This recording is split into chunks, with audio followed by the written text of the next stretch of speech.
दोस्तों जय माता दी। आज हम बात करने वाले हैं मृगशिरा नक्षत्र, जिसे कई लोग मार्गशीर्ष भी कहते हैं, उसके जातकों का जुलाई से दिसंबर तक का फल कथन कैसा रहेगा। ये साल का अंतिम भाग यानी अर्ध अंतिम भाग। तो मृगशिरा नक्षत्र में दो राशियां आती हैं। पहले दो चरणों में वृषभ राशि होती है और लास्ट के दो चरणों में मिथुन राशि होती है। और पहले दो चरणों के जो नामाक्षर हैं वो बे वो और मिथुन में का और की, इस नाम से जातक का नाम रखना चाहिए।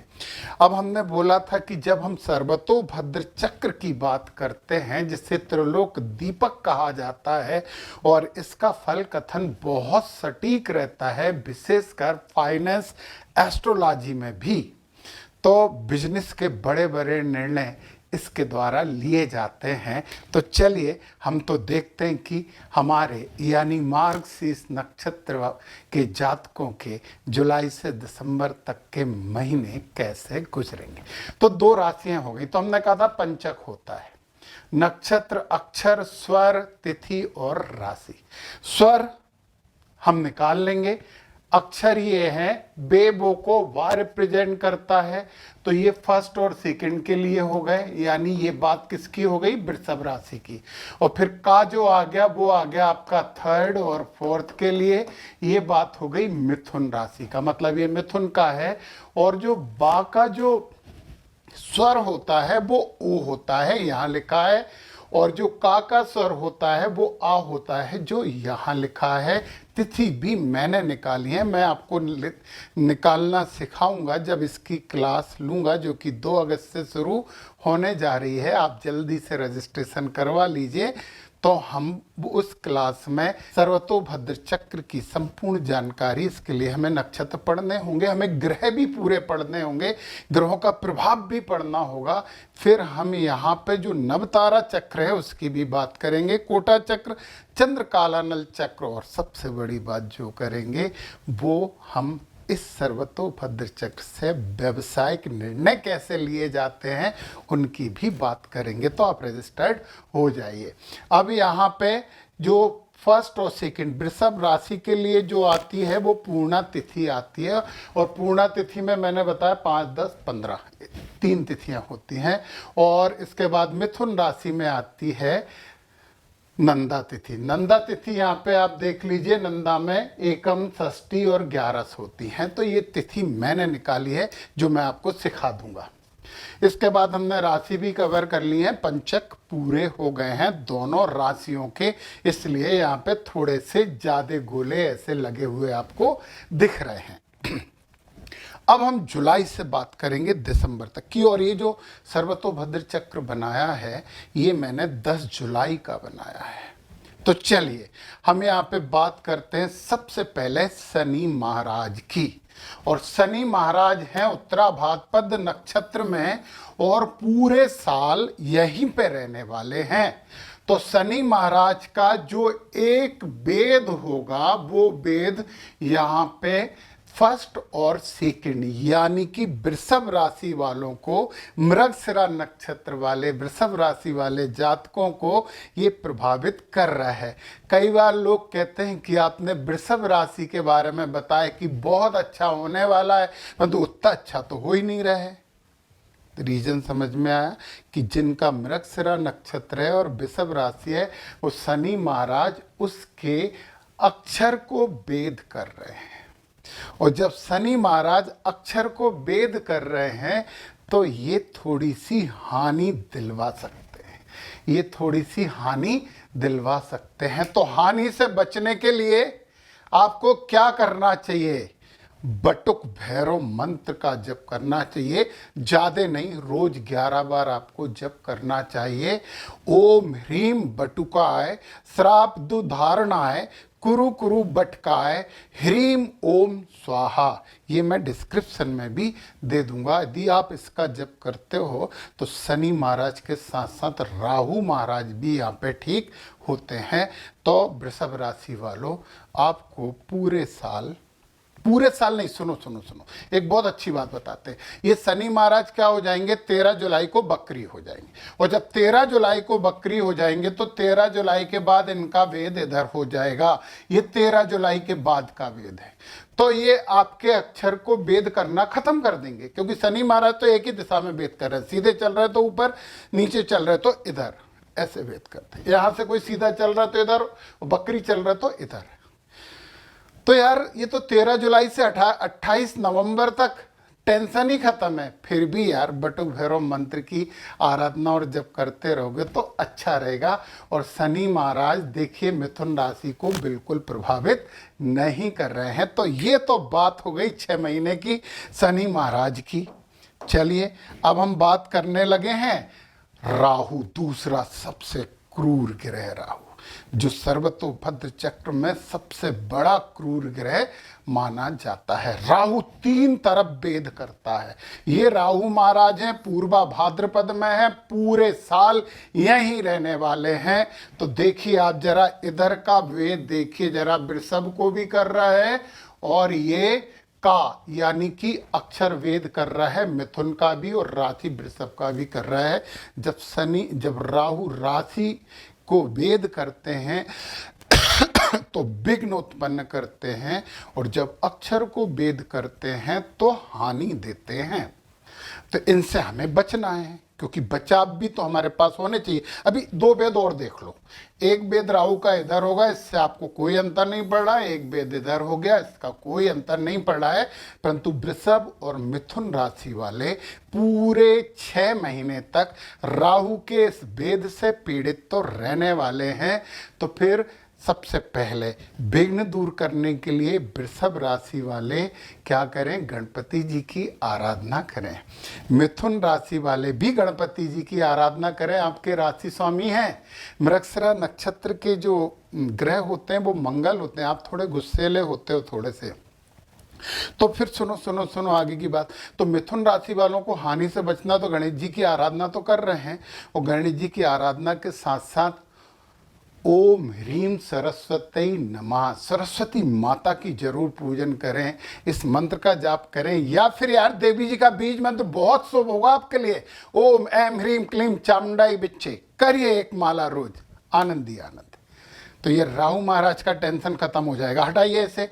राहु महाराज से बच गए हम अपनी कुछ रेमेडी करके, कुछ उपाय करके। केतु भी उतने ही समय तक रहते हैं एक नक्षत्र में जितने समय तक राहु रहते हैं। केतु यहाँ है, एक वेद केतु का ये हो गया, एक वेद केतु का इस तरफ हो गया, और एक वेद केतु का इस तरफ हो गया। तो मैंने बताया था ना कि सामूहिक वेद में बीच की चीजें नहीं कटती, ये वेद इन पे नहीं होता, केवल नक्षत्र वेद होता है। तो केतु महाराज तो दोनों राशियों वालों को बिल्कुल भी प्रभावित नहीं कर रहे हैं, तो हम खुश हो सकते हैं। चलिए केतु महाराज के बाद फिर हम बात करें गुरु महाराज की। गुरु महाराज की एक ही वेद होता है, इस तरह वेद होगा गुरु महाराज का। फिर आ जाएंगे 13 अगस्त को यहाँ पे, तो भी इधर ही वेद करने वाले हैं।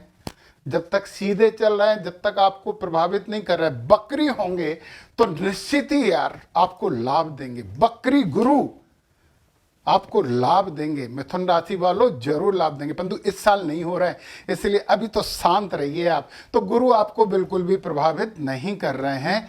फिर जो अगला ग्रह है सूर्य, जिसे इस सर्वतोभद्र चक्र में क्रूर ग्रह ही माना गया है। अब देखिए आप, सूर्य महाराज बैठे हैं पुनर्वसु में, तो इधर भी वेद करेंगे।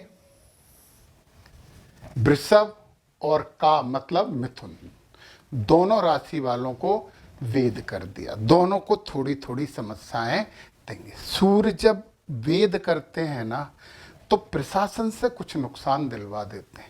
हमारे जो ऊपर के लोग ऑफिसर वगैरह होते हैं वो कुछ समस्या उत्पन्न करते हैं। यदि हम व्यापार कर रहे हैं तो जो इंस्पेक्टर वगैरह वो होते हैं ना, देखने वेखने आते हैं कि कैसा बना रहे हो, क्या कर रहे हो, उनसे नुकसान करवाते हैं। सुबह उठ के सूर्य भगवान को जल दीजिए और आदित्य हृदय स्तोत्र का पाठ तो करते ही रहिए, बहुत इंपॉर्टेंट है। अब ये सूर्य इधर भी तो वेद करेंगे परंतु, और सामने भी वेद करेंगे, परंतु इन सब से आपको कोई प्रभाव नहीं पड़ेगा। हम सूर्य के वेद को कलर बदल के करते हैं भी। अब ये 3 हो गए। अब ये चले जाएंगे 20 जुलाई से 2 अगस्त तक पुख में। यहाँ तक वेद कर रहे हैं 20 जुलाई था। अब ये पुख में आ गए, यहाँ पे आ गए, कहाँ पे, 20 जुलाई से 2 अगस्त। पुख में बैठेंगे तो मिथुन राशि को और इसको ये वेद कर रहे हैं, तो यहाँ पे भी ये 2 अगस्त तक तो वेद करते ही रहेंगे। तो मैंने बोला ना यार, सूर्य भगवान को जल दें, आदित्य हृदय स्तोत्र का पाठ करें तो आपके लिए कोई समस्याएं नहीं होंगी। ऊपर वाले ने रास्ते दिए हैं। प्रार्थना, पूजा और कर्म, 3 रेमेडी हैं बस। पता नहीं कितनी कितनी रेमेडी वो बताते रहते हैं। 3 रेमेडी हैं जिनका उपयोग करिए, निश्चित ही शुभता प्राप्त होगी। आपको लगता है कि मेरी हानि तो कम हुई नहीं, मैंने तो सूर्य की आराधना करी थी। अरे यार, ये तो सोचो कि ये हानि 10 लाख की होनी चाहिए थी, 1 लाख की हुई, 9 लाख बच गए। वो आपको थोड़ी पता है। सकारात्मकता तो होके मानेगी, किसी भी हालत में होगी, कम तो जरूर होगा। विश्वास करिए, करते जाइए, और जब अविश्वास होता है तो समस्याओं का जन्म होता है। चलिए, फिर यहाँ पे सूर्य महाराज, फिर यहाँ पे 3 अगस्त से 16 अगस्त तक अश्लेषा में, यहाँ पे आ गए अश्लेषा में 3 अगस्त से 16 अगस्त तक। और अश्लेषा में भी देखो ना यार, तिथि को वेद कर रहे हैं। अब प्रॉब्लम केवल मिथुन राशि वाले को, मतलब यहाँ पे 3 अगस्त से 16 अगस्त तक जो समस्या है वो वृषभ बिल्कुल मुक्त है, सूर्य उनके तरफ हो गए हैं, परंतु समस्या है मिथुन राशि वालों को। तो आप कर रहे हो ना, सुबह सुबह सूर्य को जल दे रहे हो ना, सुबह सुबह आप आदित्य हृदय स्तोत्र का भी पाठ कर, नहीं कर सकते तो सुनिए, परंतु ऐसे मत सुनिए कि लगा दिया और घूम के अपना काम कर रहे। बैठ के सुनिए, पूरा ध्यान देके। फिर अश्लेषा में आ गए, ठीक है, 10 अक्टूबर से 23 अक्टूबर तक चित्रा में आएंगे। ये 10 बीच में कोई समस्या नहीं है। 23 अक्टूबर बीच के आपके अगस्त, सितंबर और 10 अक्टूबर तक सूर्य महाराज आपके लिए अच्छे और बुरे नहीं हैं, और जब बुरे नहीं होते तो अच्छे ही होते हैं, सीधी सी बात है।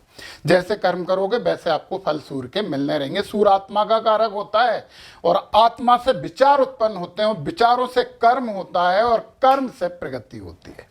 चलिए, अब जब ये चित्रा नक्षत्र में आ गए तो चित्रा नक्षत्र में आके ये इन्होंने मिथुन राशि को प्रभावित कर दिया। इधर तो ये किसी को कुछ नहीं कर रहे हैं, सामने भी कुछ नहीं कर रहे हैं। और देखिए, मृगशिरा नक्षत्र भी तो है, ये नक्षत्र भी तो आपका ही है। बात मृगशिरा की हो रही थी ना, मृगशिरा नक्षत्र को भी वेद कर रहे हैं। तो 10 अक्टूबर से 23 अक्टूबर तक मिथुन राशि वाले जरूर सूर्य महाराज को मनाते रहें, और वृषभ वाले भी मनाएं, क्योंकि मृगशिरा नक्षत्र तो उनका भी है ना, तो दोनों मना लें। फिर ये 24 अक्टूबर से 5 नवंबर तक स्वाति में होंगे। 24 अक्टूबर टू 5 नवंबर ये स्वाति में है। और स्वाति में है तो देखो ना, ये बा और मिथुन दोनों को कर रहे हैं, दोनों राशि वालों को प्रभावित कर रहे हैं। आप रेमेडी कर ही रहे हो। एक बात बताएं, लोकाभिरामम रणंगधीरम राजीव नेत्रम रघुवंश नाथम, भगवान राम की पूजन करने से भी सूर्य भगवान आपके पक्ष में हो जाते हैं। तो महामंत्र है श्री राम जय जय राम। हनुमान जी भी खुश हैं, सूर्य भगवान भी खुश हैं। तो आनंद वाले काम किया करो यार। अब यहाँ पे देखिए जरा, अब 6 नवंबर से 19 नवंबर तक ये जो सूर्य भगवान आ रहे हैं वो विशाखा नक्षत्र में आ रहे हैं। तो ये 19 नवंबर से, स्वाति में तो थे ही, 6 नवंबर से 19 नवंबर है। 19 नवंबर कब से? 6 नवंबर से। तो नवंबर का महीना थोड़ी समस्या है। तो जब ये विशाखा नक्षत्र में है तो ये देखो, ये वेद कर रहे हैं सबको। तो यहाँ पे भी सूर्य भगवान की आराधना आपको करते रहना चाहिए। अब हमने एक और बात मैं बता दूं, चंद्रमा अच्छा ग्रह माना जाता है। तो चंद्रमा के भी वेद 3 तरफ होते हैं, तो चंद्रमा भी आपके सपोर्ट करते रहेंगे। मेरी मजबूरी है कि मैं चंद्रमा की बात यहाँ नहीं कर सकता, परंतु जब मैं फाइनेंस एस्ट्रोलॉजी की बात करूंगा विद द हेल्प ऑफ सर्वतोभद्र चक्र, तब तो मैं चंद्रमा की बात करूंगा ही, क्योंकि वो बहुत महत्वपूर्ण होते हैं। मैं आपको ये भी समझाने वाला हूँ कौन सा ग्रह शेयर मार्केट में या मार्केट में किस वस्तु का, किस धातु का, किस क्षेत्र का कारक होता है, ये समझ के उस ग्रह की स्थिति के आधार पे और हमारी कुंडली के आधार पे हम निष्कर्ष निकाल के वो बिजनेस, वो काम और वो शेयर और वो ऑप्शन निफ्टी खरीद सकते हैं। परंतु इसके लिए मेहनत करनी पड़ेगी होगी, इसके लिए मेहनत करनी होगी और मेहनत बहुत महत्वपूर्ण है, समझना होगा, क्योंकि थोड़ा बहुत समझ के यदि काम करोगे तो नुकसान उठा लोगे। चलिए, तो कितनी मेहनत करनी पड़ेगी? मेहनत जितनी मैं बता रहा हूं उससे कहीं ज्यादा करनी पड़ेगी। आपको गुरु को गुड़ करके चेला बन के चीनी होना है, समझ गए ना? अपना दिमाग भी लगाना है, मैं समझाऊंगा, और आपका दिमाग, दोनों मिलके हम बहुत अच्छा काम करेंगे। तो 2 वे होगा, ये 2 आपका और हमारा दोनों का सहयोग। चलिए इतनी देर में हमने ये सूर्य महाराज के, अब अच्छी बातें कर लें। चंद्रमा की भी बात अच्छी थी। हाँ, चंद्रमा के बारे में मैंने एक बात और बताया था कि ये कृष्ण पक्ष की 11 से शुक्ल पक्ष की पंचमी तक चंद्रमा अशुभ फल देते हैं, परंतु जरा से देर में एक दिन के लिए एक नक्षत्र में रुकते हैं। 4 चरण हो जाते हैं, इसमें एक ही दिन में 4 चरण हो जाते हैं। कई लोग चरण की बातें करते रहते हैं, तो वो सुन लें। अब आप देखिए, शुक्र महाराज की बात करें, 8 जुलाई से 20 जुलाई, देखिए जरा, शुक्र यहाँ है, 8 जुलाई से 20 जुलाई, ये देखिए शुक्र महाराज का काम, और ये आनंद दे दिया दोनों राशि वालों को, लक्ष्मी प्राप्ति। छोटी कन्या को कुछ भेंट दे दो यार, वो लक्ष्मी प्राप्ति बढ़ जाएगी। छोटी कन्या को भेंट दे दो, है ना, बहुत बहुत आनंद मिलेगा। शुक्रवार के दिन खीर चढ़ा दो माता लक्ष्मी को, बड़ा आनंद मिलेगा, बहुत अच्छा मिलेगा। यहाँ पे ये शुभ है।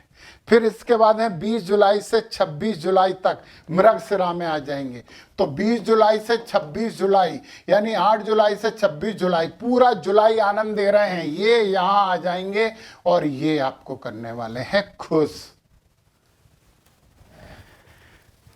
तो सौभाग्य का समय है, जुलाई का महीना, थोड़ी सी मेहनत कर लो, थोड़े से उपाय कर लो, बहुत अच्छा करोगे। वो कहते हैं ना, कर लो यार मेहनत, फिर बैठ के खाना।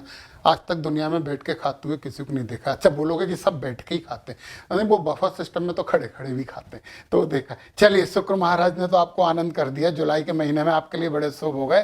फिर इसके बाद पूरे साल शुक्र आपके लिए नॉर्मल है। नॉर्मल है तो बुरे भी नहीं है और अच्छे भी नहीं है, तो ये चीज़ आपको ध्यान रखनी चाहिए। चलिए, 8 जुलाई और ये भी हम हटा दें, ये तो आपने देख ही लिए। अब आ जाइए बुध। अच्छे, पता, बुध अश्लेषा नक्षत्र में रहेंगे, अश्लेषा नक्षत्र में रहेंगे, और अश्लेषा नक्षत्र में जब तक रहेंगे आपको कोई प्रभावित नहीं करेंगे, परंतु ये हो जाएंगे बकरी। कितनी तारीख को? 18 जुलाई से 11 अगस्त तक। अब आनंद की बात सुनिए, आप लोग प्रसाद बांटने वाली बात सुनिए, आप लोग मिठाई बांटने वाली बात सुनिए। 18 जुलाई से 11 अगस्त, 18 जुलाई से 11 अगस्त, एक महीना लगभग ये बकरी रहेंगे। और बकरी रहेंगे तो देखो जरा, ये आनंद दे रहे हैं मिथुन राशि वालों को, आपके लिए सुविधा बढ़ाएंगे, बहुत अच्छा काम करेंगे, बहुत आनंद होगा। तो मैंने जो उपाय बताए हैं वो अपना लें, विश्वास के साथ अपना लें, और केवल पाठ करने भर से कुछ नहीं होता, आवाज़ यहाँ से आनी चाहिए, ओम एम ह्रीम क्लीम चामुंडाई बिच्चे। अब ऐसा नहीं ओम एम ह्रीम क्लीम चामुंडाई बिच्चे, ऐसा नहीं करना। जब तक आप मन से नहीं करोगे कोई फायदा नहीं होगा।